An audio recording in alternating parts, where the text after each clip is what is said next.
Bonjour YouTube et Facebook, qui dit Belgique dit gaufre, qui dit Belgique dit spéculoos. Pour la recette du jour, je vous propose de relier les deux. On va réaliser ensemble des gaufres au spéculoos. Alors il y a deux possibilités pour les gaufres au spéculoos. On peut réaliser une pâte à gaufres traditionnelle et y ajouter les épices à spéculoos. On peut également utiliser les biscuits spéculoos, c'est ce qu'on va faire aujourd'hui, c'est le plus simple finalement.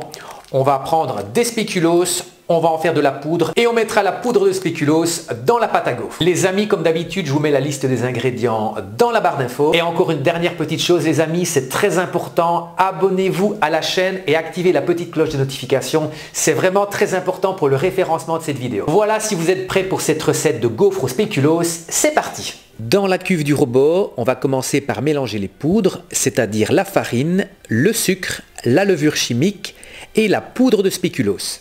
J'y ajoute une petite pincée de sel. On va déjà mélanger un peu pour que ce soit homogène.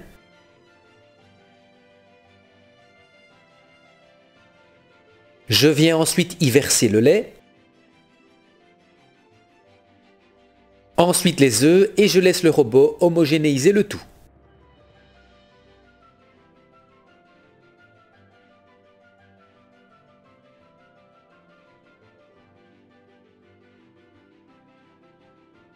Dernière étape, on incorpore le beurre pommade coupé en morceaux et je continue à mélanger quelques minutes avec la feuille jusqu'à l'obtention d'une pâte bien lisse.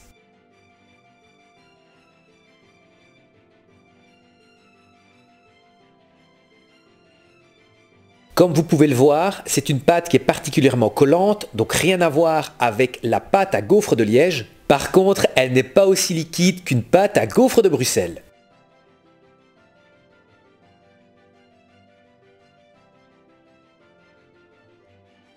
Voilà, la pâte est prête, je vais la laisser reposer pendant 1 heure au réfrigérateur.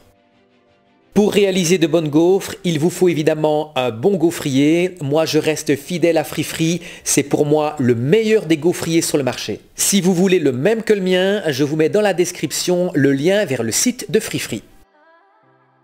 Je viens déposer une petite quantité de pâte sur la plaque, alors vous pouvez le faire avec un gant, vous pouvez le faire avec une cuillère si c'est compliqué. C'est parti pour 3-4 minutes de cuisson, tout dépend évidemment de la puissance de votre gaufrier et également de la quantité de pâte que vous avez placée. Moi j'ai l'habitude de retourner mon gaufrier assez rapidement pour que la pression s'exerce de la même manière sur les deux faces de la gaufre. Vérifiez bien la cuisson de vos gaufres, elles doivent être bien dorées. Voilà, celle-ci est parfaite, je la retire délicatement avec la fourchette. Vous pouvez évidemment utiliser la plaque à gaufres que vous souhaitez. Moi, de nouveau, je reste fidèle à mes habitudes. La plaque à gaufres de Liège, c'est ma préférée. C'est prêt pour une deuxième cuisson, je place une seconde boule de pâte.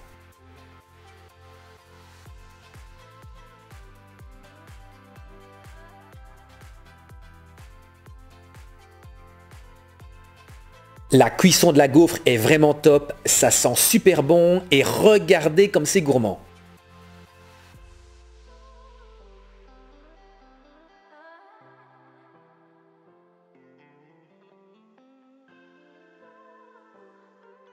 Allez, juste pour le plaisir, je vous en montre une troisième.